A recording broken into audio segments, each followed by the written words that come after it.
Red 2 standing by, all four lit and in the green. Welcome back to Pokemon Emerald version as we journey through Route 113 again. We have cleared out all the opposition, just about. I think there might be one more battle to deal with. And then we can head back to Falcon Town and continue on our merry way. Slowly trying to level up the shell. Oddly enough, Spinder gives you special attack IVs. I don't know why, mostly because it might have learned a lot of special attacks. Ah yes, this youngster... No, we beat you. We have cleared out this route. Okay. So off we go. This guy isn't a trainer.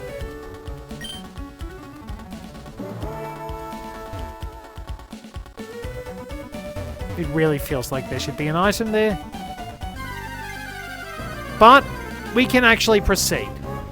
Now, we can also go and talk to the Move Maniac around Falcon Town. And we will get the ability to relearn moves by using by giving him heart scales. We can also get the TM for Dig nearby. And I wonder if the shell can learn Dig. Don't think I'm going to have a ground type on my team. I might as well try and get the shell up to level 27. It's... Of course, I have to wind up facing... now... I know this is a stupid idea, but Slugma's defense is not great.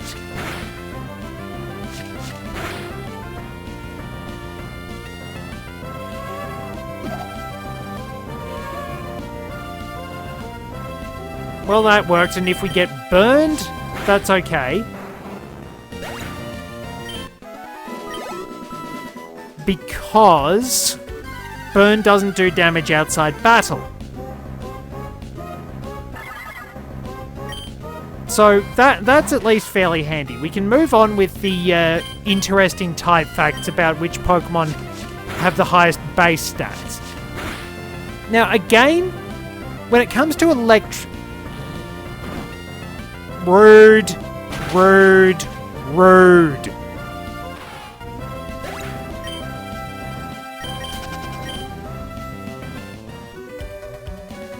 We just cannot train anywhere. I'll see what we've got on Route 114. While I'm in here, I'll at least read the Jokedex entries for Volbeat and Grimer, and then we can continue on our merry way.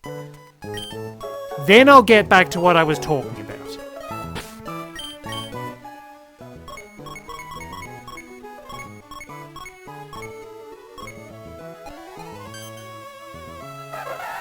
Volbeat, the Firefly Pokemon. Volbeat is well known for its bright tail light that shines brilliantly in the night.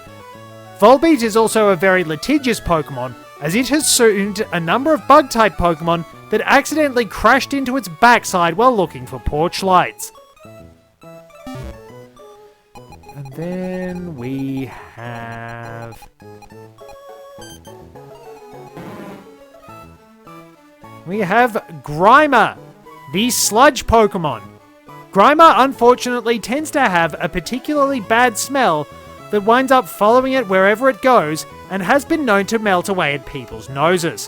Where Grimer gather, there has been an uptick in brass noses being manufactured. It is actually rumoured that the astronomer Tycho Brahe lost his nose because of a Grimer's terrible smell instead of in a duel. Some of them are going to be a little bit better than others, but then I wound up remembering a bit of trivia, and yes, I believe it was Tycho Brahe who had an artificial nose made. And I think it was a duel he lost his in. He also died because it was considered rude to leave a meal and go to the bathroom in the customs of the time he was living, or something like that, and he drank too much and his bladder burst. Not great. So, move Tutor's house. If you have a heart scale, this guy will teach you moves that your Pokemon could have learned. So let's say you catch a Pokemon at like level 70, like Groudon or Kyogre, you can teach them moves they would have had beforehand. If we go in here, let's go lost fossils, lost digging holes. There we go, we can get digging. If we go in and talk to this guy, do we get anything?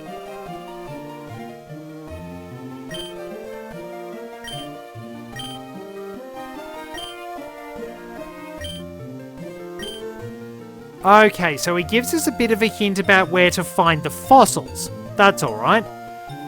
Don't know if there's anything more. It's not like Maniac Tunnel where you catch all the different unknowns. Let's get into battle. So yeah, Electric-type Pokemon, highest HP.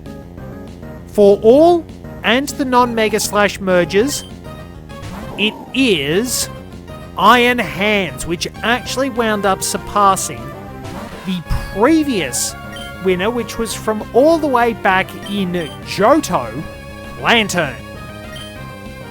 Lantern had base 125, Iron Hands has base 154 HP. When it comes to attack, Zekrom has the best attack of all of them and all non-Mega Slash merge Pokemon with base 150. Outside legendary Pokemon, it's Electivire with base 123. The highest defense of all electric types was actually introduced in Gen 7. It is Alolan Golem. Base 130 defense, same as regular Golem. If we want the highest special attack, at base 173, that is Xurkitree of the Ultra Beasts, surpassing a number of capable legendary Pokemon and Mega Evolutions. Outside of Legends and Megas, it is Vikavolt with base 145. When it comes to special defense, electric types actually kind of suck. I was astonished to note this. They really don't have very good special defense. We get the TM for Roar, why is it still a TM?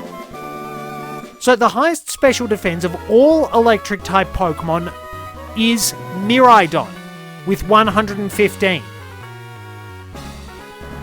When it comes to non-legendary Pokemon, it's actually the Rotom forms with base 107.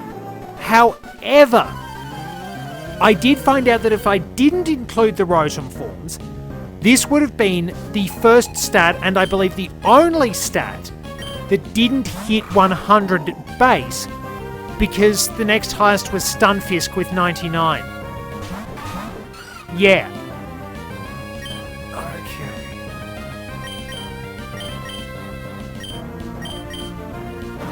Do it this way. So yeah, that's a bit of an... that one paralyzes. The fastest of all electric-type Pokemon, and the fastest Pokemon, period, is Regieleki. Base 200 speed.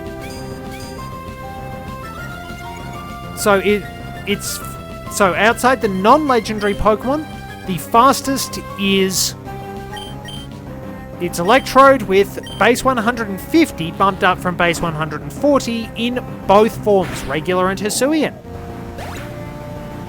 When it comes to fairy types, the highest HP of all fairy types is actually Wigglytuff.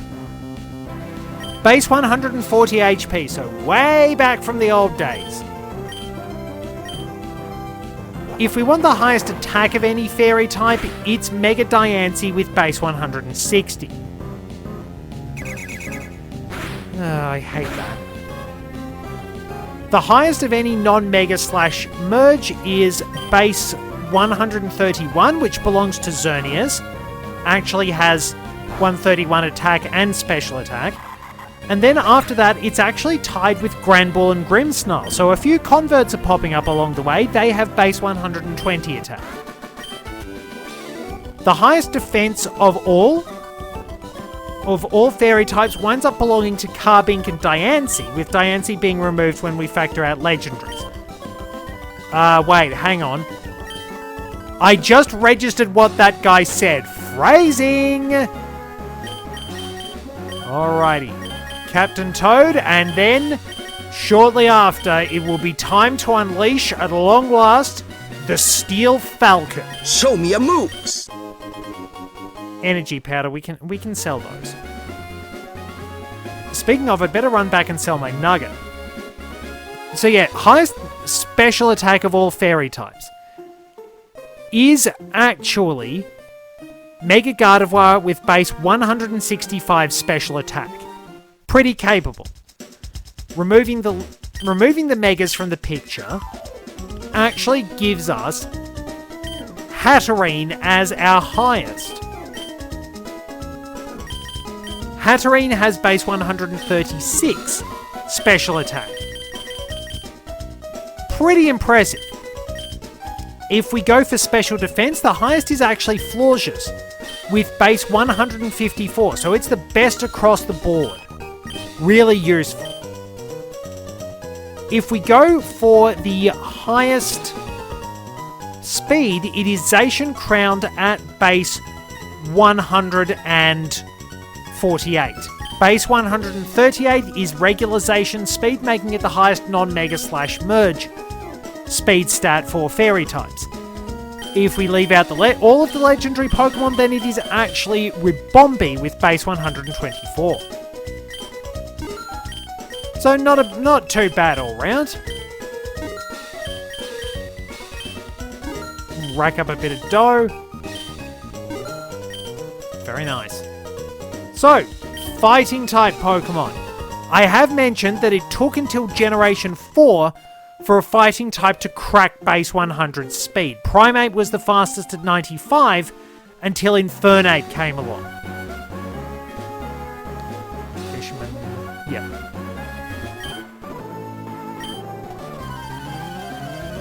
Hariyama has held the highest since Generation 3. It's the highest of all non-legendary fighting types at base 144. However, the one that surpassed it was, appropriately enough, Iron Hands with base 154. Another Hariyama. When it comes to physical attack, the highest of any fighting type is actually Mega Mewtwo X. Base 190. Which I believe is the highest attack stat of anything. When it comes to removing the Megas and Merges, the highest attack stat is actually base 140. A tie between Iron Hands and Conkeldurr. Or however you pronounce it, Conkeldurr maybe. Conkeldurr therefore has the highest non-legendary attack stat among all fighting types. It's pretty close on the defense stat. Base 140 is the highest of all the defense stats for fighting type Pokemon, with Zamazenta crowned. Removing those Megas and Merges, we would have Buzzwole with base 139. So close! Removing any legendaries and pseudo-legendaries, it is Chesnaught with base 122. So there you go. When it comes to special attack, the highest for any fighting type is Mega Mewtwo X with 154. Fighting types usually don't do a lot of special attack.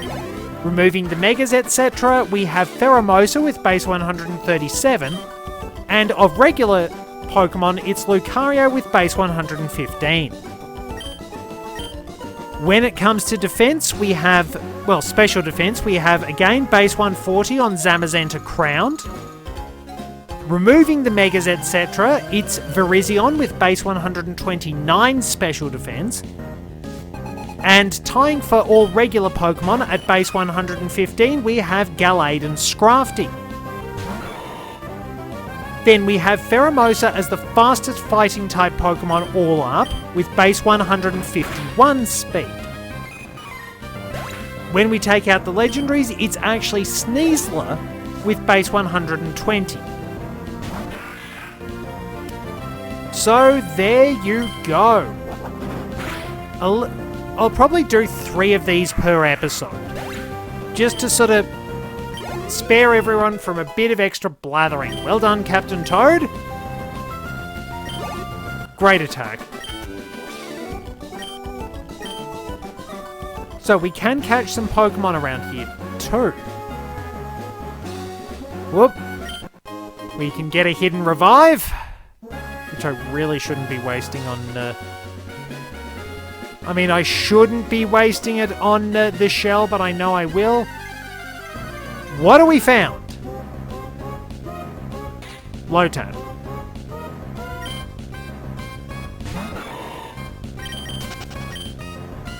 Well... this guy's not a trainer. Berry Crush Machine. We can get a Blackberry, which is just a blackberry, but spoken in a New Zealand accent. If we go into this house... Oh, Scarlet. I'm sorry everything is so cluttered. When I get engrossed in research, things end up this way. This is embarrassing. Please keep this a secret in exchange for this. So, we can get a Lotad doll, which goes to the PC, and now we know whose PC it is. May I offer advice about my Pokemon storage system? You should organize your boxes so you can tell which Pokemon are in them. So, there is our tech specialist for these games, and I want to see what Pokemon we can find. I'm not happy.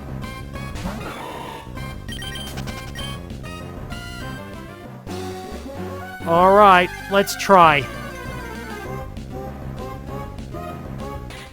Apparently, there are Lotad. There are loads of Lotad. There are Lotad like we've never seen before. I was kidding. Why are there so many Lotad? Does Effect Spore actually cause grass types to turn up? Are they actually drawn by the sheer raw charisma of... Oh, here's a Swablu.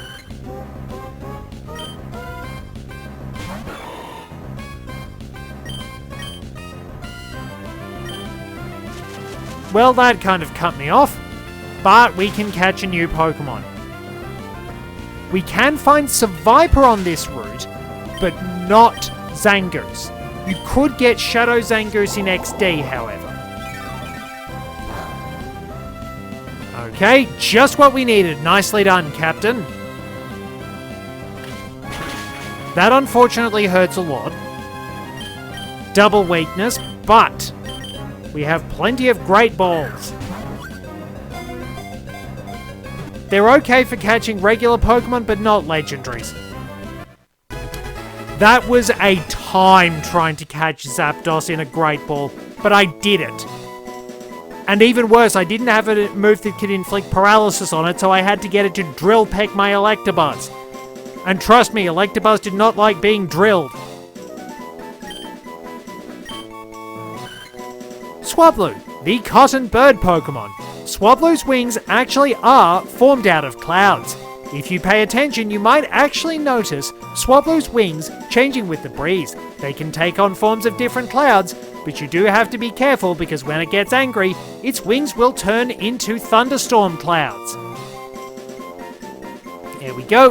We have our adorable little cloud bird. I really like Swablu, and Altaria is fun to use. It's just such a different dragon type. I'll see if I can find Seviper too. See what else we've got around these parts. I'll speed it up a little bit.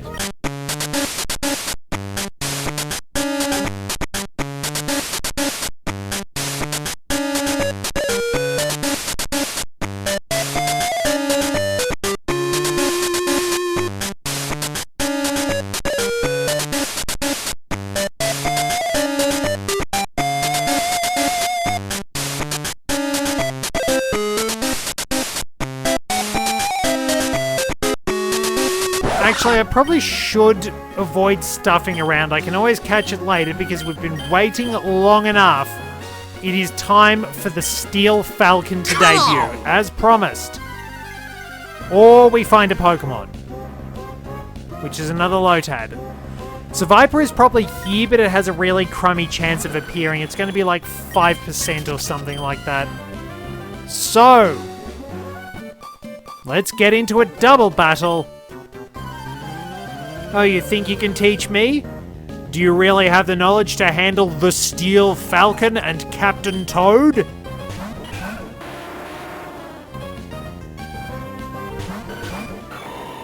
This team has no chance.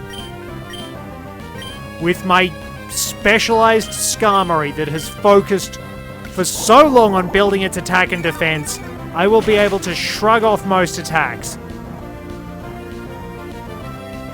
Graveler was never going to survive a strike from Captain Toad.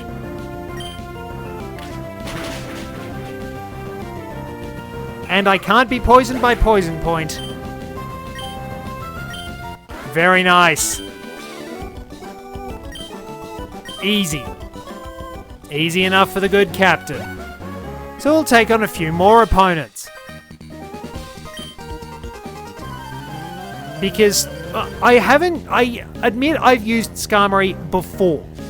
Maybe once. I haven't used it a great deal, so I wanted to actually give it a go. To really use it in a good run. Because I do use the Aron line a lot. And if it would turn up earlier, then I would definitely use the Beldum line. It just kind of sucks that Beldum only has takedown. And yeah, I've way too strong indeed. I've kind of min-maxed this thing. There's an item down. Ah, there is a Carbos. That's not going to help this. It's not going to help the Steel Falcon. But Pokemaniac Steve has an Aron. I was smacking these things around. Like, in real world, it probably took a lot of time in-game because I had the emulator sped up. But it took several hours to prepare this. So much work. Swift actually being a physical move in this game kind of helps. There we go. So now I can spend a little bit of time. Oh no, he's vengeful. Don't like that. So, well, I might as well just push to level 27, end the episode at least looking for Survivor. But yeah, it takes ages. And you have to find the right Pokemon in the right spot and be running away from stuff while you are looking for whatever you need to effort value grind. It is so boring. It's almost mentally taxing as well because, like, you've got to have something keeping tally. You've got to just push and push and push and endure gradual degradation of patience. The fact that they've actually made accessing... Oh, here we go. Oh, nice. It feels a little bit more vivid. Well, what I shall do... I will bring out the good captain, and Lionel's got an item. The good captain will use Stun Spore and chip away at it a little. Oh, it's got Lick. So I couldn't exactly use the shell. So Poison Tail, can it badly poison or is that Poison Fang? Poison Tail might... Poison Tail, I believe, can poison and it has a high critical hit ratio. Alright, now Captain Toad can't switch out.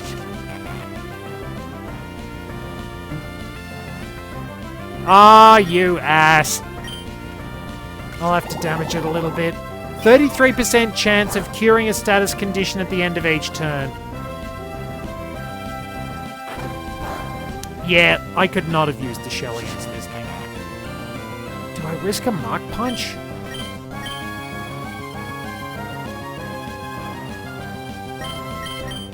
think I just have to chip away at it with Mega Drain.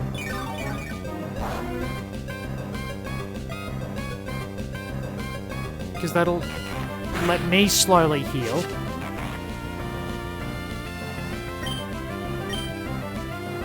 Mega Drain is definitely the safest option. I do actually want to wind... Oh, good. We're in the right range. Now, if I can get Paralysis to stick... Oh, good. I do need to keep the good captain out. Falcon is meant to be Captain Falcon as well. So we've got 2 captains on the team. Alrighty. That should be good.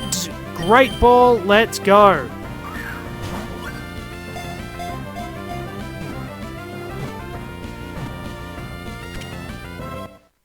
Well, that was a bit easier than I thought it was going to be.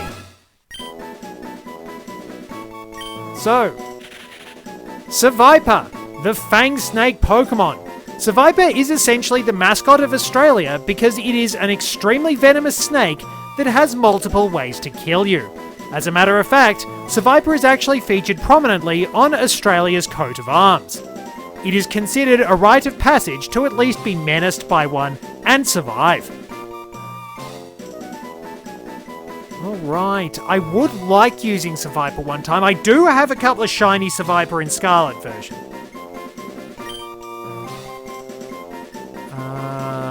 What do I call Seviper?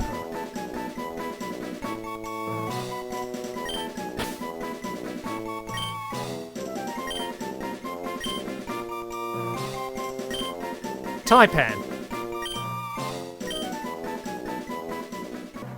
Alrighty, let's make our way back and heal, and then we can get going in the next one. Thank you very much for joining me. Till next time, this is Red 2, returning to base.